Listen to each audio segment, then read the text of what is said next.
हरे कृष्ण। प्रिय भक्तजनों, जीवन में पाप और पुण्य की गति बड़ी सूक्ष्म है। कभी कोई कर्म अनजाने में बंधन बन जाता है और कभी छोटी सी भक्ति मुक्ति द्वार खोल देती है। आज माघ शुक्ल की जया एकादशी का वो पावन दिन है जिसके विषय में शास्त्र कहते हैं, जया एकादशी प्रेत योनि तक का उद्धार कर जीव को भगवान विष्णु के धाम तक ले जाने की शक्ति रखती है। ये व्रत मात्र संतान सुख या समृद्धि के लिए ही नहीं, बल्कि कर्म बंधन से मुक्ति और जीवन की बाधाओं के विनाश के लिए भी किया जाता है। आज की कथा के माध्यम से हमें यह जानना है कि कैसे श्री हरि एक ऐसे जीव पर कृपा करते हैं जो न तो बड़ा ज्ञानी था, न ही बड़ा भक्त, फिर भी श्री हरि की दया से मोक्ष के द्वार उसके लिए स्वयं खुल गए। तो मन को शांत कीजिए और श्रवण कीजिए जया एकादशी की वो दिव्य कथा जिसमें छिपा है उद्धार का रहस्य और भक्ति की महिमा। जया एकादशी की कथा में आपकी श्रद्धा और भक्ति और बढ़ सके, उससे पहले आपको एक ऐसे पापी की कहानी सुनाते हैं जिस पर भगवान ने कृपा की थी। एक बार कर्मचंद और धर्मचंद नाम के दो भाई थे। धर्मचंद भगवत भक्त थे और कर्मचंद विषयी पुरुष था। शराब आदि का सेवन किया करता था। बड़े भाई धर्मचंद संतों से निवेदन करके उनको घर लाते, उनकी आरती करते और प्रसाद खिलाते। ये सब देखकर कर्मचंद संतों को गाली दिया करता क्योंकि वो दुष्ट स्वभाव का था। अब बड़े भाई ने सोचा कि इस दुष्ट का कैसे कल्याण होगा, क्योंकि संतों को गालियां देने से तो दुर्गति पक्की है। फिर एक बार अयोध्या के संतों की मंडली उनके वहां से निकली। धर्मचंद जी ने सुना तो सम्मान सहित उनको अपने यहाँ बुलाया, फिर उनकी आरती उतारी और प्रसाद ग्रहण कराया। इतने में ही शराब पीकर कर्मचंद वहां आया और उन सबको गालियां देने लगा। उसका कमरा ऊपर था, वो सबको गालियां देते हुए अपने कमरे में चला गया। संतों ने धर्मचंद जी से कहा कि आप तो हमें आदरपूर्वक लाए थे, लेकिन ये कौन है? धर्मचंद जी ने कहा, महाराज जी क्षमा करें, ये मेरा छोटा भाई है। गलत संगति के कारण इसकी ऐसी दुर्दशा हो गई है। उन्होंने पूछा, महाराज क्या इसका कल्याण हो सकता है? संतों ने कहा, क्यों नहीं, पक्का हो जाएगा, आप चिंता मत करो। उनमें से एक संत हष्ट पुष्ट थे। अब वो ऊपर कर्मचंद के कमरे में गए। बाहर से दरवाजा खटखटाया तो कर्मचंद ने दरवाजा खोला। संत भगवान समझ गए कि यहाँ विनय से बात नहीं चलेगी, तो उन्होंने पहले तो कर्मचंद को नीचे गिराया और फिर उसकी छाती पर चढ़कर बैठ गए। फिर संत ने कहा, राम बोल। कर्मचंद ने कहा, नहीं बोलूंगा। संत ने कहा, अगर राम नहीं बोला तो मैं तुम्हारा गला दबा दूंगा। यहाँ कोई तुम्हें बचाने वाला नहीं है, बोल राम। काफी देर विचार करने के बाद कर्मचंद ने सोचा कि अब बचने का कोई और उपाय है नहीं, तो बचने के लिए उसने कहा, राम राम। सुनते ही संत महाराज जी उसके ऊपर से हट गए और बोले, बेटा इस नाम की कीमत कभी मत लेना, इसे बेचना मत। और कुछ दिन बाद सारे कर्मों का फल कर्मचंद को मिला। जो कुछ भी आज तक उसने किया, उस कर्म के कारण उसे जानलेवा रोग हुआ और उसकी मृत्यु हो गई। अब कर्मचंद यमराज जी के दरबार में पहुंचा। यमराज जी ने जब उसका लेखा जोखा देखा तो उसके खाते में तो केवल पाप ही पाप लिखे थे। बस 2 बार उसने किसी संत की कृपा से राम बोला था। यमराज जी ने कहा कि ये राम नाम जपना ही एकमात्र पुण्य है तुम्हारा, क्या लोगे इस राम नाम के बदले में? कर्मचंद को संत महाराज की संगति के कारण उनकी बात याद रही, जिन्होंने कहा था कि बेटा इस राम नाम के फल को बेचना नहीं।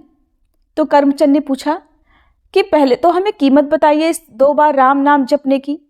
अब यमराज जी फंस गए। सोचने लगे कि भगवान के नाम की कीमत लगाने से तो बड़ा भारी अपराध बन जाएगा। तो उन्होंने थोड़ी देर विचार किया, फिर सोचने लगे कि क्यों ना देवराज इंद्र से सलाह ली जाए। अब यमराज जी ने देवराज इंद्र को बुलाया और उन्हें सारा हाल सुनाया। तब देवराज इंद्र ने कहा कि इसका निर्णय तो मैं भी नहीं कर सकता, इसका निर्णय तो केवल ब्रह्मा जी ही कर सकते हैं। कर्मचंद बहुत चतुर था, उसको भी अब नाम की महिमा समझ आने लगी। तो उसने कहा, ये भयंकर रूप वाले यमदूत मेरे सामने से हटा दिए जाएं, और जहां भी तुम्हें मुझे ले जाना हो मैं पैदल नहीं चलूंगा, मेरे लिए पालकी बुलाई जाए। देवराज इंद्र और यमराज जी ने कर्मचंद को पालकी में बिठाया और ब्रह्मलोक ले गए। सारा वृतांत जानकर ब्रह्मा जी ने पूछा, क्या पुण्य है इस जीवात्मा का कि आप दोनों स्वयं इसे पालकी में बिठा कर लाए हैं। तब यमराज जी ने कहा कि ये तो महान पापी है, पर इसने 2 बार राम राम बोला है और अब बोल रहा है कि उसकी कीमत बताओ।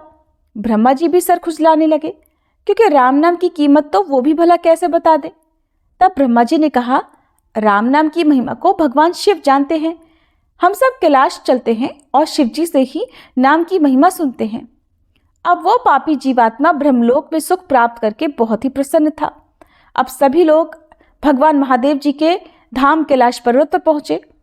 भगवान शंकर के दर्शन करते ही जीवात्मा को तो परम आनंद महसूस हुआ और उसके सारे पाप नष्ट हो गए। अब भगवान शिव ने पूछा कि आप सबका कैसे आगमन हुआ। तब यमराज जी ने कहा कि प्रभु, इस जीवात्मा ने 2 बार राम राम जपा है और अब उसकी कीमत पूछ रहा है। हम आपसे राम नाम की कीमत पूछने आए हैं। शिव जी ने कहा, रा कहकर मैं हलाहल विष को पी गया और म कहकर उसको अपने कंठ में रोक लिया।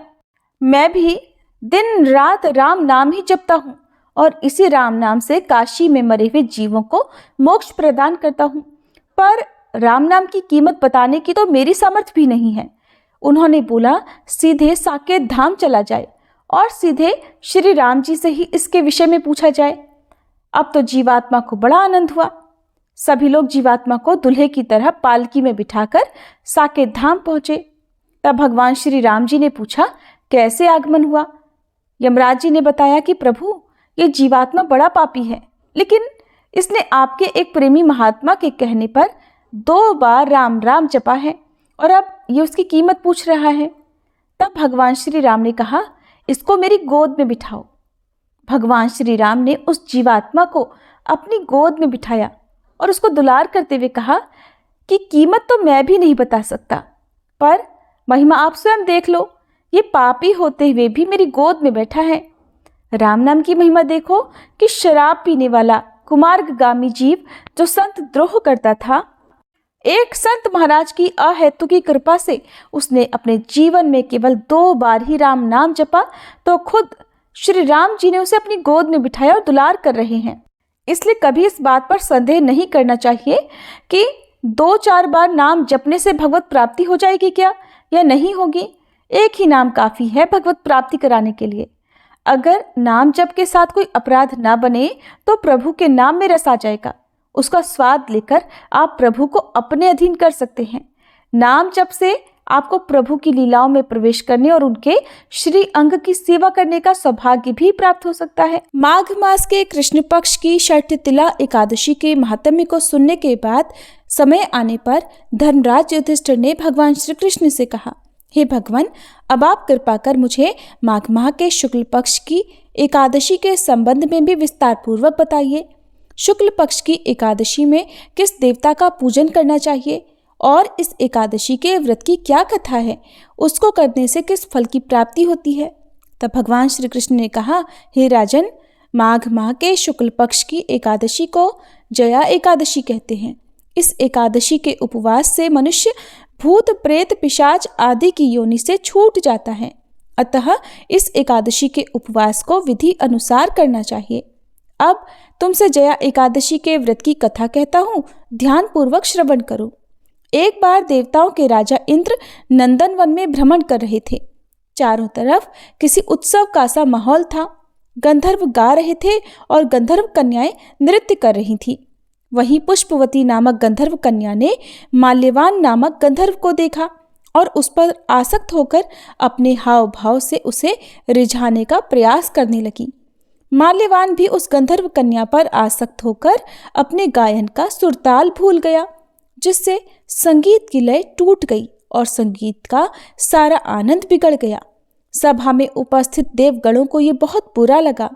ये देखकर देवराज इंद्र भी रुष्ट हो गए। संगीत एक पवित्र साधना है और इस साधना को भ्रष्ट करना महापाप है। अतः क्रोधवश इंद्र ने पुष्पवती तथा माल्यवान को शाप दे दिया। कहा कि संगीत की साधना को अपवित्र करने वाले माल्यवान और पुष्पवती, तुमने देवी सरस्वती का घोर अपमान किया है, अतः तुम्हें मृत्युलोक में जाना होगा। गुरुजनों की सभा में असंयम और लज्जाजनक प्रदर्शन करके तुमने गुरुओं का भी अपमान किया है। इसलिए इंद्रलोक में तुम्हारा रहना अब वर्जित है। अब तुम अधम पिशाच असंयमी का सा जीवन बिताओगे। देवेंद्र का शाप सुनकर वे दोनों अत्यंत दुखी हुए और फिर हिमालय पर्वत पर पिशाच योनि में दुखपूर्वक जीवन यापन करने लगे। उन्हें गंध, रस, स्पर्श आदि का तनिक भी बोध नहीं होता था। वहीं उन्हें असहनीय दुख सहने पड़ रहे थे। रात दिन में उन्हें एक क्षण के लिए भी नींद नहीं आती थी। उस स्थान का वातावरण अत्यंत शीतल था, जिसके कारण उनके रोए खड़े हो जाते थे, हाथ पैर सुन्न पड़ जाते थे, दांत बजने लगते थे। एक दिन उस पिशाच ने अपनी पत्नी से कहा, न मालूम हमने पिछले जन्म में कौन से पाप किए हैं, जिसके कारण हमें इतनी दुखदाई ये पिशाच योनि प्राप्त हुई है, और इस पिशाच योनि से नरक के दुख सहना कहीं ज्यादा उत्तम होगा। इसी प्रकार के अनेकों विचार इस प्रकार कहते हुए वे अपने दिन बिताने लगे। भगवान की कृपा से एक बार माघ माह के शुक्ल पक्ष की जया एकादशी के दिन उन दोनों ने कुछ भी भोजन नहीं किया, न कोई पाप कर्म किया। उस दिन मात्र फल फूल खाकर ही दिन बिताया और महान दुख के साथ पीपल के वृक्ष के नीचे विश्राम करने लगे। उस दिन सूर्य भगवान अस्ताचल को जा रहे थे। वह रात इन दोनों ने एक दूसरे से सटकर बड़ी कठिनता से काटी। अगले दिन प्रातःकाल होते ही प्रभु की कृपा से इनके पिशाच योनि से मुक्ति हो गई और पुनः अपनी अत्यंत सुंदर अप्सरा और गंधर्व की देह धारण करके तथा सुंदर वस्त्रों और आभूषणों से अलंकृत होकर दोनों स्वर्गलोक को चले गए। उस समय आकाश में देवगण तथा गंधर्व इनकी स्तुति करने लगे। फिर नागलोक में जाकर इन दोनों ने देवेंद्र को दंडवत किया। देवेंद्र को भी उन्हें उनके रूप में देखकर महान आश्चर्य हुआ। फिर उन्होंने पूछा कि तुम्हें पिशाच योनि से किस प्रकार मुक्ति मिली, उसका पूरा वृतांत मुझे सुनाओ। देवराज इंद्र की बात सुनकर माल्यवान ने कहा, हे देवताओं के राजा इंद्र, श्री हरि की कृपा तथा जया एकादशी के व्रत के पुण्य से हमें इस पिशाच योनि से मुक्ति मिल गई। तब देवराज इंद्र ने कहा, हे माल्यवान, एकादशी व्रत करने से तथा भगवान श्री हरि की कृपा से तुम लोग पिशाच योनि को छोड़कर पवित्र हो गए हो, इसलिए हम लोगों के लिए भी वंदनीय हो गए हो। क्योंकि शिव भक्त और विष्णु भक्त हम देवताओं के वंदना करने योग्य हैं, अतः आप दोनों धन्य हैं। अब आप प्रसन्नता पूर्वक देवलोक में निवास कर सकते हैं। इस प्रकार कथा को विश्राम देते हुए भगवान श्री कृष्ण धर्मराज युधिष्ठिर से कहते हैं, हे राजन, इस जया एकादशी के उपवास से कुयोनि से सहज ही मुक्ति मिल जाती है। जो मनुष्य इस एकादशी का व्रत कर लेता है, उसने मानो सभी तप यज्ञ दान कर लिए हैं। जो मनुष्य श्रद्धा पूर्वक जया एकादशी का व्रत करते हैं, वे अवश्य ही सहस्त्रों वर्ष तक स्वर्ग में वास करते हैं। संगीत देवी सरस्वती का एक अलौकिक वरदान है। ये एक साधना है, एक विद्या है। इसमें पवित्रता अत्यंत आवश्यक है। फिर जिस सभा में अपने से बड़े गुरुजन आदि उपस्थित हों, वहाँ प्राणी को संयम और मर्यादा को बनाए रखना चाहिए, ताकि गुरुजनों का अपमान न हो, उनका सम्मान बना रहे। और गुरुजनों का अपमान करने वाला मनुष्य तो घोर नरक का भागी बनता है। इस प्रकार धर्मराज युधिष्ठिर को जया एकादशी व्रत की दिव्य कथा सुनाकर भगवान श्री कृष्ण वहीं अंतर्ध्यान हो गए। ये थी जया एकादशी व्रत कथा। सभी मिलकर प्रेम से बोलिए, श्री कृष्ण भगवान की जय, श्री विष्णु भगवान की जय। अब आप सभी की मनोकामनाओं को पूर्ण करने वाली दूसरी कथा को भी सुनते हैं। एक बार देवर्षि नारद जी वैकुंठ लोक को गए। वहां उन्होंने भगवान श्री लक्ष्मी नारायण जी को प्रणाम किया।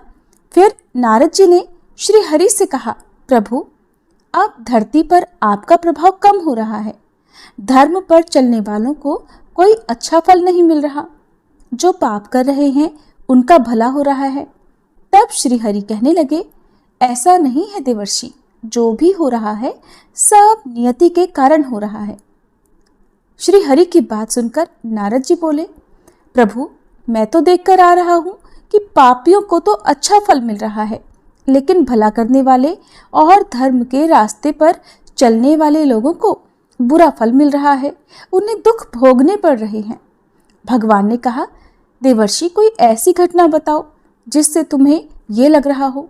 नारद जी कहने लगे, प्रभु, अभी अभी मैं एक जंगल से आ रहा हूँ। वहां पर एक गाय दलदल में फंसी हुई थी। कोई भी उसे बचाने वाला नहीं था। थोड़ी ही देर के बाद मैंने देखा कि एक चोर उधर से गुजरा।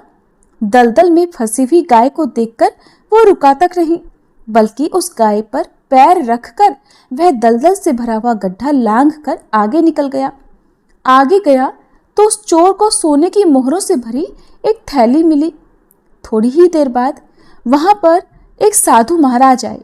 उन्होंने उस गाय को दलदल में फंसा देखा तो गाय को बाहर निकालने की पूरी कोशिश की और पूरी ताकत लगाकर आखिरकार उस गाय को निकाल लिया। गाय को बाहर निकालने के प्रयास में वह साधु महाराज खुद दलदल से लथपथ हो गए थे। जब वह साधु महाराज आगे बढ़े तो एक गड्ढे में गिर गए और उन्हें चोट लग गई। प्रभु, अब आप ही बताइए, ये कौन सा न्याय है? नारद जी की पूरी बात सुन लेने के बाद श्री हरि बोले, देवर्षि, ये सही ही हुआ। जो चोर गाय पर पैर रखकर भाग गया था, उसकी किस्मत में तो एक खजाना था, लेकिन उसके इस पाप के कारण उसे केवल कुछ मोहरें ही मिल पाईं। वहीं उन साधु महाराज को गड्ढे में इसलिए गिरना पड़ा क्योंकि उनके भाग्य में उस समय मृत्यु लिखी हुई थी। लेकिन एक गाय को बचाने के कारण, दलदल से बाहर निकालने के कारण उनके पुण्य बहुत अधिक बढ़ गए और उनकी मृत्यु बस एक छोटी सी चोट में बदल गई। इंसान के कर्म से ही उसका भाग तय होता है देवर्षि, इसलिए अच्छे कर्म करना कभी भी नहीं छोड़ना चाहिए। श्री हरि की बात सुनकर देवर्षि नारद मुस्कुराते हुए और प्रभु को प्रणाम करते हुए नारायण नारायण कहकर प्रभु की रचाई हुई सृष्टि की अन्य लीलाएं देखने के लिए चल पड़े। प्रेम से बोलिए श्री लक्ष्मी नारायण भगवान की जय। अब सुनिए एकादशी माता की कथा। इस कथा को सुनने से ही एकादशी का व्रत पूरा माना जाता है। श्रोताओं, एक बार एक बूढ़ी माँ ने एकादशी का उपवास रखा। बड़े ही भक्ति भाव से वह एकादशी की पूजा किया करती थी। वे बूढ़ी हो चुकी थी। उन्हें वृद्धावस्था में कोई भी ऐसी वस्तु नहीं चाहिए थी जो वे एकादशी का उपवास रखती, क्योंकि एकादशी का उपवास रखने से तो श्री हरि की कृपा से सब कुछ मिल जाता है। वो बूढ़ी माँ तो अपने बच्चों के लिए, अपने परिवार की सुख सुविधा के लिए इतना कठिन व्रत रखती थी। वे दिन भर तो बड़ा कठिन मन करके और अपनी प्यास को किसी तरह से रोके रही, क्योंकि एकादशी के व्रत में वो जल की एक बूंद भी ग्रहण नहीं करती थी। द्वादशी को ही जल पीकर वो अपने व्रत का पारणा किया करती थी। दिन भर उन्होंने किसी प्रकार अपने मन को संयमित रखा, पूजा पाठ की, व्रत की कथा पढ़ी सुनी और फिर पंडित जी को मिट्टी के एक पात्र में भरकर पानी और मौसमी फल दान में दिए। दोना भरकर शक्कर भी वितरित की। उन्हें गर्मी के कारण बड़ी बेचैनी हो रही थी। एक तो निराहार और निर्जल रहकर उपवास रखा था और ऊपर से प्यास भी अधिक सता रही थी। इस कारण उन्होंने सोचा कि चलो पानी में बैठूं, शायद थोड़ी शांति मिले। ये सोचकर वह पानी में बैठी रही। पानी से बार बार कुल्ला करती और मुंह हाथ धोती रही। तब कहीं जाकर उन्हें थोड़ा बहुत चैन मिला। एक तो धूप तेज की पड़ रही थी, इस कारण बार बार बूढ़ी माँ का मुंह सूखा जा रहा था। बूढ़ी माँ बड़ी बेचैन हो रही थी। एक तो बुढ़ापा, दूसरा यह भयंकर गर्मी। बुढ़ापे की तो स्थिति ही कुछ ऐसी होती है, बड़ी मुश्किल से धीरज बंध पाता है। अब किसी प्रकार रो धोकर दिन कट पाया। अब बूढ़ी माँ के सामने पहाड़ सी लंबी रात थी, जिसका कट पाना बड़ा ही मुश्किल दिखाई दे रहा था। चारपाई पर पड़ी हुई बूढ़ी माँ को किसी प्रकार भी शांति नहीं मिल रही थी। बार बार प्यास के मारे गला सूख रहा था और वे इस प्रकार बेचैन होकर करवटें बदलती जा रही थी। कई बार उठकर वे घर के बाहर जाती, फिर अंदर आ जाती। ना उन्हें घर के अंदर शांति मिल रही थी, ना बाहर। वे पड़ी पड़ी एकादशी माता को याद करती रहीं और मन में ध्याती रहीं कि हे माता, आप मेरी लाज रखिएगा, आप ही मुझे शक्ति दीजिएगा ताकि मैं भली भांति आपका व्रत कर सकूं और ये पहाड़ सी रात सुकून से बीत जाए। प्यास के कारण बूढ़ी माँ की बेचैनी तो बढ़ ही रही थी। उन्होंने धैर्य रखने का बहुत प्रयास किया, लेकिन आखिरकार उनकी सहनशीलता की सीमा टूट गई और वे घबराकर प्यास के मारे एकदम चिल्ला पड़ी, बचाओ बचाओ। बूढ़ी माँ का चिल्लाना सुनकर उनके परिवार के सभी सदस्य उनके आसपास इकट्ठा हो गए और बूढ़ी माँ की चारपाई के पास पहुंच गए। सब बोले, अम्मा जी क्या हुआ, आपको क्यों चिल्ला रही हो? और जब आपसे व्रत नहीं रखा जाता तो इस बुढ़ापे में इतना कठिन व्रत क्यों कर रही हो? अम्मा जी, अगर शरीर में ताकत है तभी तो भक्ति हो पाएगी। आप पानी पी लीजिए। बूढ़ी माँ अपने परिवारजनों से बोली, मेरे तो प्यास के मारे प्राण ही निकले जा रहे हैं। जरा जल्दी से मेरी छाती पर ठंडे पानी का घड़ा तो रख दो। नातियों ने दौड़कर दादी की छाती पर ठंडे पानी का बर्तन रख दिया। तब कहीं जाकर उन्हें थोड़ा बहुत सुकून मिला, और जब सुकून मिला तो थोड़ी देर के लिए उन्होंने अपनी आंखें बंद कर ली। इधर एकादशी माता सोचने लगी, ये है तो बूढ़ी माँ, लेकिन बड़े नियम से मेरा व्रत रखती हैं, चलकर इनकी परीक्षा लेनी चाहिए। ऐसा विचार कर एकादशी माता आधी रात को मुर्गा बनकर कुकड़ू कू करने लगी। मुर्गे की टेर सुनकर बूढ़ी माँ जल्दी से उठी और बाहर जाकर आसमान की ओर निहारा, लेकिन आसमान में तो कहीं भी उन्हें सुबह का तारा दिखाई ही नहीं दिया। अब वे सोचने लगी कि फिर ये मुर्गा भला क्यों और कैसे बोल गया। एक तो उन्हें प्यास लग रही थी, अब थोड़ा बहुत उनका मन भी बेचैन होने लगा। आखिरकार उन्होंने ये दृढ़ निश्चय किया कि अब तो मैं इस व्रत को पूरा करके ही छोड़ूंगी, फिर चाहे व्रत पूरा होने तक मेरे प्राण ही क्यों ना निकल जाएं। मन में ऐसा पक्का निश्चय कर वह वापस चारपाई पर आकर लेट गई। थोड़ी ही देर के बाद एकादशी माता ने उनकी फिर से परीक्षा लेनी चाहिए, तो वह एक छोटी सी कन्या का रूप धरकर गिलास में मीठा पानी लेकर उनके सिरहाने खड़ी हो गई और जोर से बोली, दादी जी सवेरा हो गया है, आप हाथ मुंह धोकर शरबत पी लीजिए। पहले तो शरबत का भरा हुआ गिलास देखकर बूढ़ी माँ का मन ललचाने लगा। प्यास के मारे गला जो सूख रहा था, किंतु अचानक उन्हें याद आया कि उनका तो एकादशी का उपवास है। फिर उन्होंने सोचा कि अभी तो मैं किसी भी तरह से ये शरबत नहीं पी सकती, और फिर वे चुपचाप वापस अपनी चारपाई पर लेट गईं। जैसे ही उनकी आंख लगी तभी उन्हें एहसास हुआ कि मानो किसी ने उन्हें पानी से भरे हुए कुएं में पटक दिया हो। वे बहुत देर तक उस कुएं में हाथ पांव चलाती रही, लेकिन इस बीच उन्होंने अपने मुंह में पानी की एक बूंद भी नहीं जाने दी, क्योंकि उनका एकादशी का उपवास जो था, और वे पक्के निश्चय के साथ अपना व्रत पालन करती रही। थोड़ी ही देर में उन्हें ऐसा लगा मानो सामने आग जल रही हो। आग के कारण बड़ी भारी गर्मी लगने लगी। प्यास के मारे उनके प्राण निकलने लगे, लेकिन इतना सब होने के बाद भी बूढ़ी माँ ने पानी की एक बूंद भी नहीं पी। वे तो बस चारपाई पर बैठी बैठी एकादशी माता का ध्यान करती रही। अब सवेरा होने में बस कुछ ही समय है, ये जानकर वे बड़ी तसल्ली के साथ इधर उधर घूमने लगी। एकादशी माता अब तक ये बात अच्छी तरह से समझ गई कि इन बूढ़ी माँ को किसी भी प्रकार से अपने व्रत से नहीं टाला जा सकता। वे उनके सत्य व्रत को भली भांति समझ गई थी। अब सवेरा हो गया तो बूढ़ी माँ ने स्नान किया, भगवान श्री हरि का पूजन किया, फिर एकादशी माता की कथा सुनी, ब्राह्मणों को दक्षिणा देकर भोजन कराया, तब कहीं जाकर उन्होंने जल ग्रहण किया। कन्याओं को भोजन कराने के बाद बूढ़ी माँ ने फिर स्वयं भोजन किया, और उस श्रेष्ठ व्रत के प्रभाव से बूढ़ी अम्मा की आयु में वृद्धि हो गई, उनकी आयु बढ़ गई। उनका घर परिवार हरा भरा हो गया। अब उनके घर में किसी भी चीज का कोई अभाव नहीं रहा। उनका घर हर प्रकार के सुख साधनों से भर गया। नाती नातिन से उनका घर भर गया, और वे उसी दिन से 12 महीने की एकादशी का व्रत करने लगी। एकादशी माता के व्रत के पुण्य प्रताप से इस संसार में हर प्रकार के सुख भोग कर वह बूढ़ी माँ अंत में भगवान श्री हरि के धाम को चली गई। जैसे एकादशी माता ने उन बूढ़ी माँ को और उनके परिवार को हरा भरा किया, वैसे ही हे एकादशी माता हम सभी की मनोकामनाएं पूर्ण कीजिएगा। प्रेम से बोलिए श्री लक्ष्मी नारायण भगवान की जय। एकादशी माता की जय। आइए अब हम सभी मिलकर प्रेम से एकादशी माता की आरती गाते हैं। ओम जय एकादशी माता मैया, जय एकादशी माता विष्णु पूजा व्रत को धारण कर शक्ति मुक्ति पाता। ओम जय एकादशी माता।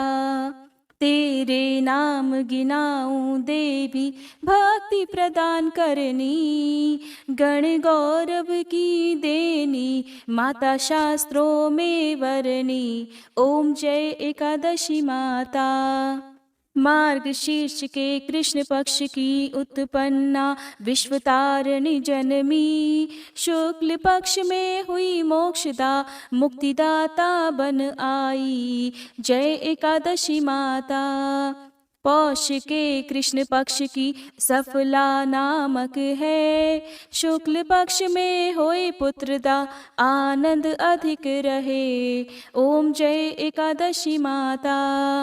नाम षट तिला माघ मास में कृष्ण पक्ष आवे, शुक्ल पक्ष में जया कहावे विजय सदा पावे। जय एकादशी माता। विजया फागुन कृष्ण पक्ष में शुक्ला आमल की, पाप मोचनी कृष्ण पक्ष में चैत्र महाबली की। ओम जय एकादशी माता। चैत्र शुक्ल में नाम कामदा धन देने वाली, नाम बरूथनी कृष्ण पक्ष में वैशाख महावाली। ओम जय एकादशी माता। शुक्ल पक्ष में होए मोहनी अपराजेष्ठ कृष्ण पक्षी, नाम निर्जला सब सुख करनी शुक्ल पक्ष रखी। जय एकादशी माता। योगिनी नाम आषाढ़ में जानो कृष्ण पक्ष करनी, देव शयनी नाम कहायो शुक्ल पक्ष धरनी। जय एकादशी माता।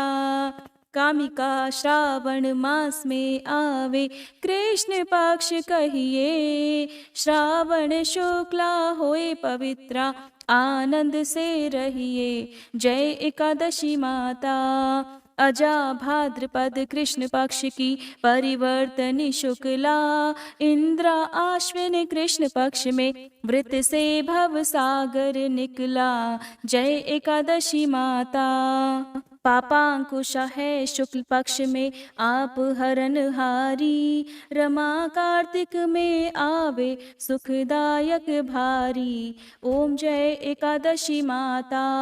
देवोत्थानी शुक्ल पक्ष की दुख नाशक मैया, पावन मास में करो विनती पार करो नैया। ओम जय एकादशी माता। परमा कृष्ण पक्ष में होती जन मंगल करनी, शुक्ल पक्ष में होए पद्मनी दुख दारिद्र हरनी। ओम जय एकादशी माता।